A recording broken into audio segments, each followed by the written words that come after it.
I am addicted to chocolate, food, ice cream, exercise, drugs, alcohol, gambling, shopping, sex. There's a lot of things that the human race talks about when it comes to addiction. Have you ever said, I'm addicted to? Has it been a good or a bad thing? Can we get addicted to good things?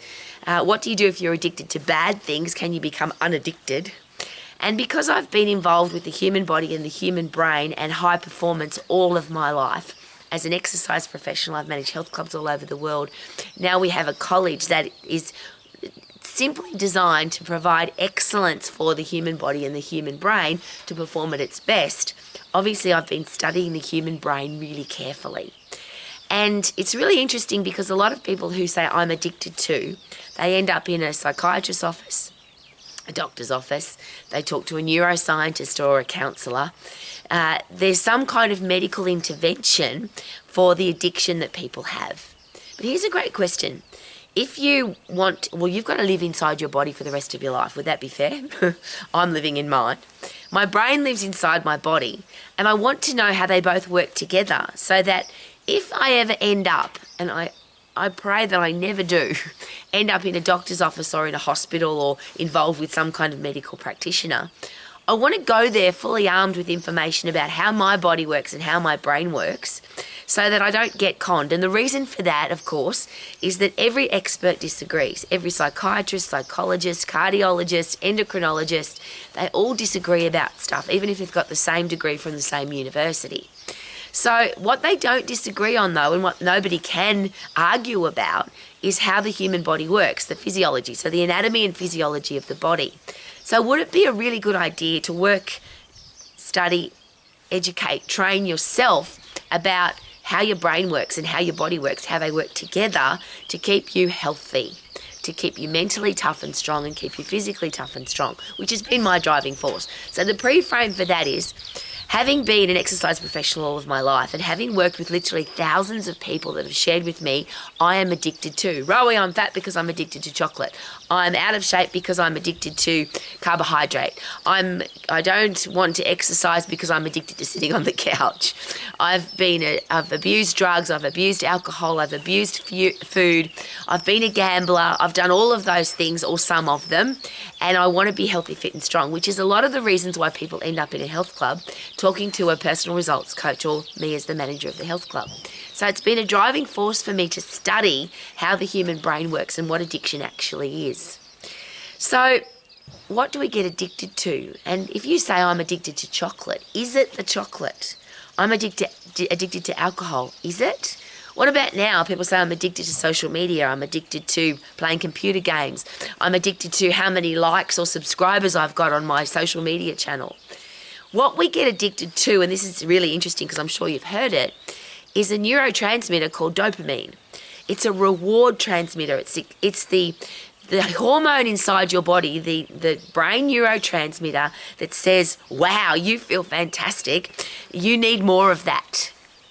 Now, the challenge, of course, if you're constantly overloaded with anything, but particularly if you're overloaded with dopamine, your body gets used to it, so you just need more and more and more and more to get that same rush, which is why if you start with a small amount of drugs, you've got to keep taking more and more and more to get that same high.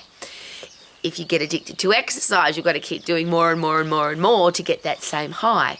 If you get addicted to food, you need to do more and more and more and more to get the same high. So what is it about the dopamine rush that is so important? And can we control that rather than have it control us? And that's been my driving force to understand that. Now, I'm not pretending to understand the human brain, and I wish a few more neuroscientists would say that, because the so-called experts have got all this stuff and advice and medical interventions and drugs to say, this is what's wrong with you and your addiction, you should do this. But here's the interesting thing. When you have a look at the hormonal system, how the endocrine system works, it's not complicated. Every part of your endocrine system, the hormones in your body, are designed to keep you alive. So don't die. So your body will do everything possible if you're under threat to make sure that you can overcome the threat to stay alive. Then, of course, you want to feel fantastic, have high self-esteem, feel really good about yourself, be happy, so that you want to reproduce. That's the technicality of the hormonal system. Stay alive, feel fantastic, so you want to have sex to make more humans.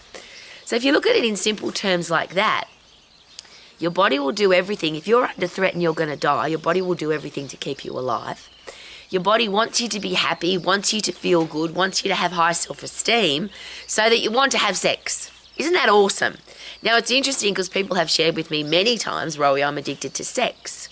So what does that all mean? Could it mean that if we are, and this is the simplicity of this, if you are not fit and if you are not strong, if your endocrine system's not working properly, is it possible that your hormones get out of whack? So you eat too much, or you drink too much, or you play too many computer games, or you gamble, or you want to have sex without the reason of enjoying it and having a great experience. It just becomes an addiction. So how do we control that? And there's a lot of experts who'll say, take this drug or do this medical intervention. But ultimately, if you want your body to work effectively, you've just got to get fit and you've got to get strong, because then everything works effectively. So here's one of the things, and I'll use this as a very simple example. Your body loves dopamine because it's a reward transmitter.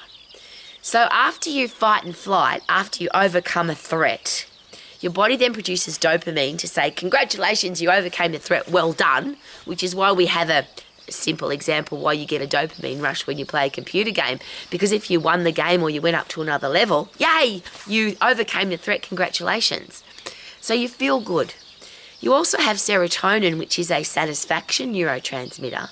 And there's an interesting thing because they're two very different things. Feeling good about your life and wanting to be alive so that you can reproduce, serotonin, is very different to, yeah, you're awesome, you're amazing, congratulations, reward drug, dopamine. So we want to have equal amounts of those, which means we've got to do fight and flight. We've got to overcome the threat so that we feel fantastic. Now, we don't fight wild animals anymore. We don't have wild tribes anymore.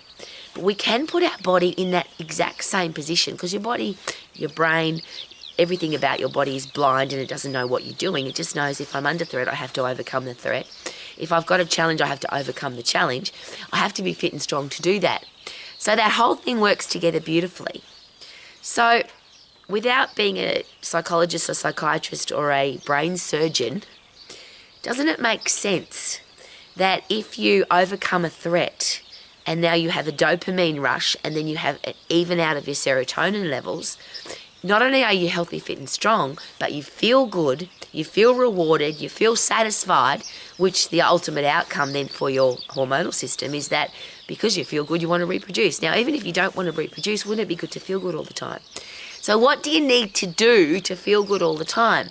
So you obviously need to get fit and strong, but the challenge with most exercise programs is they're really long and they're really boring and they actually don't put your body under threat. Unless your body is under extreme threat, you don't get into that fight and flight system. The fight and flight system is when your body thinks it's going to die, which is 100% threat. That's why most exercise programs don't work. It's why that people get bored with them, why they take such a long time. But why? That's not how the human body's designed. We're not designed to exercise for 30 minutes, 40 minutes. If you talked to cavemen and said, we're going to go to the gym for 45 minutes and lift things, they would have laughed because that was just normal part of life. We're going to go for a walk for an hour, normal part of life. The only way you change your brain chemistry, it's not by doing long, slow distance, boring stuff. To change your brain chemistry, which then changes everything, is you have to do high intense activity. You've got to sprint at 100% effort away from the threat. You've got to lift something really heavy at 100% effort, which makes your body think that you're fighting the threat, or actually fight. So punch a bag, kick a bag, do something at 100% effort that makes your body think that you're under threat. So if you do that for 10 seconds, you punch, you kick, you lift, you sprint, your body then says, okay, we were under threat. You obviously got away from it because you've stopped now. So let's produce dopamine to say, congratulations, you're awesome. and let's produce serotonin to say you're alive, you should be satisfied with your life. So everything works together really well. But the side effect of that, now where it gets really exciting, is because you're fitter and stronger, you think more clearly, your brain works more effectively, you've got a stronger immune system, you've got better hair, skin and nails, you've got better posture, you've got great self-esteem, everything works brilliantly. If you get addicted to the dopamine rush of 100% effort exercise, if you get addicted to the dopamine rush of computer games, drugs, gambling, sex, chocolate, you have to keep doing more and more of those. And the side effect of more drugs, more computer games, more chocolate, it could be devastating to your life, is unhealthy and bad for you. But if you get addicted to the dopamine rush of exercise, you have a completely different brain chemistry. And I'll rephrase that. It's not a different brain chemistry. It just has a different side effect.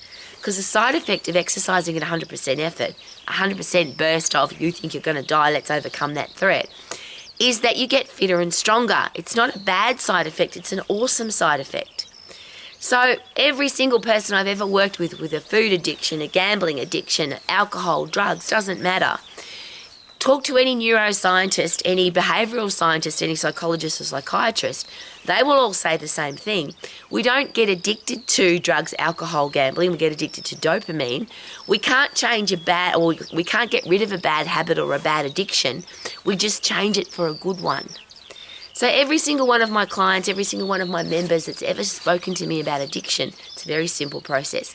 If you feel like having a cigarette, if you feel like taking drugs, if you feel like gambling, if you feel like eating, binge eating's a classic when people come to the gym. I have to eat a large amount of food. I have to eat chocolate. I have to eat takeaway food. Rather than doing that, which will give you a dopamine rush with bad side effects, go sprint. Go punch the bag, go do jump squats, go for a run as hard as you possibly can for 10 seconds, soft stand up some stairs, do some jump squats, punch the bag, kick the bag, get puffed, lift heavy, do something that's going to overload your muscles, your bones and your brain. Do something that's going to get you puffed at 100% effort, overload your muscles and bones at 100% effort. So your brain's on fire, every neurotransmitter in your body says fight and flight.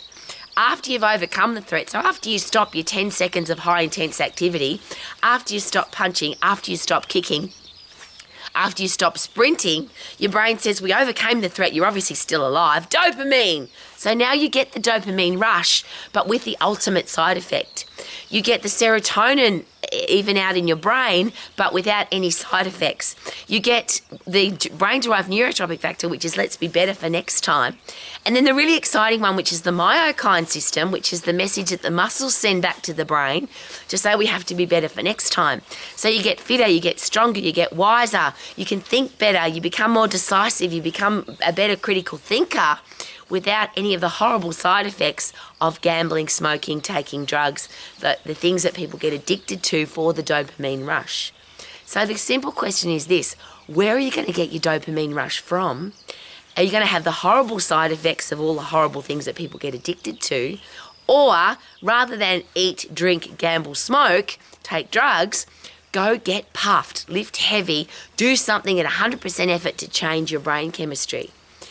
So how does this work? And here's just some simple examples. I've worked with a lot of morbidly obese people who eat for lots of other reasons besides being hungry.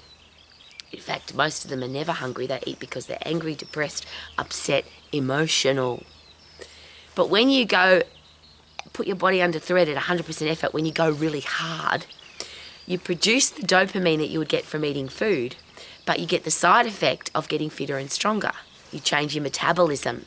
You change the way your body reacts to food. So you change your RQ, which is where the calories are coming from. So your body saves carbohydrate for your exercise session and you start becoming a fat burning machine when you're at rest.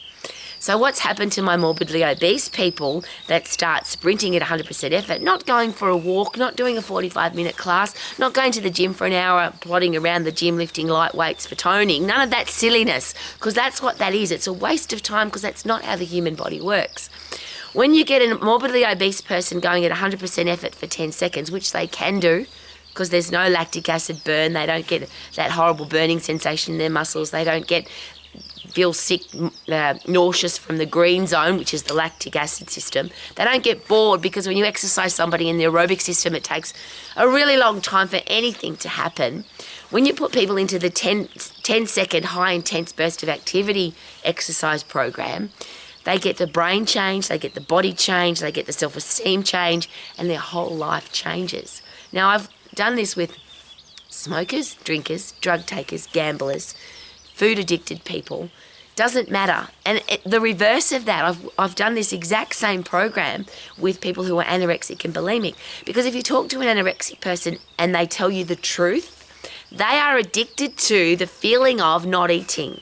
They're addicted to the control of, and I'll paraphrase, but one of my clients said this to me beautifully, and it's been repeated so many times since she shared it with me. Rowie, everything in my life, I'm completely out of control, but my food I can control. So I'm never going to try and eat more food because it's the only thing I've got control of. So that in itself, doesn't that sound like an addiction? I'm addicted to the control of not eating food. But when I put anorexics on a let's get puffed, let's lift heavy, let's put your body under threat for 10 seconds, everything changes. Their brain chemistry becomes healthy. Their body gets fit, their brain gets fit, their body gets strong, their brain gets strong. Everything changes and everything works together. What if it was that simple? And you can argue with me and say, but what about this and what about that? But I will argue back and say, what about get your body as fit and strong as it possibly can be, not from a long, boring exercise program that takes 45 minutes or an hour and you've got to do it multiple times throughout the week. No, multiple times throughout the day, do something at 100% effort for 10 seconds to change your brain chemistry, which will then change your body chemistry, which then changes everything. What if it was that simple? So before you take drugs, go to a doctor, go to a medical practitioner, could it be a really good idea to try something that simple? Instead of binge eating, sprint on the spot for 10 seconds. Having a cigarette, sprint on the spot for 10 seconds. Punch a bag, run up some stairs, run through some soft sand, skip rope, anything that gets you 100% effort in 10 seconds. It's only 10 seconds. There's a great question. What have you got to lose versus what have you got to gain? If you look at the worst case scenario, you'll get really fit really fast. You'll get really strong really fast. But what if the ultimate outcome was a change of brain chemistry? So am I addicted to 10 seconds of high intense activity? Hell yes. Totally addicted to that. I get a dopamine rush. My brain is always evened out with serotonin. I have endorphins pumping through my body all the time because constantly throughout the day, I'm doing 10 seconds of high intense activity. Now, don't live your life like mine. I'm living my life according to how the brain and body works. I'm living my life according to muscle physiology, bone and joint physiology, and brain physiology. And it's pretty bloody simple. Your hormonal system, which is the ultimate controlling factor of your entire body, and I want to be in control of my hormones, not the other way round, is stay alive. So you've got to put your body under threat so it's constantly good at staying alive, which then makes you feel good. And I'm too old to reproduce, but I've got to tell you, it's a really nice feeling to be really fit and strong, know that you can overcome a threat, and to be happy every single day. Positive, optimistic, a solution finder, and the side effect of that is healthy, fit, strong body, healthy, fit, strong brain. If that's how you want to live your life, waking up every day with, I call the 3 E's, energy, enthusiasm, and excitement for life, could it be a really good idea to get puffed and lift heavy for 10 seconds? It's that simple. What if it was? Live your life to the max. Woo-hoo-hoo. Live your life to the max. Yeah.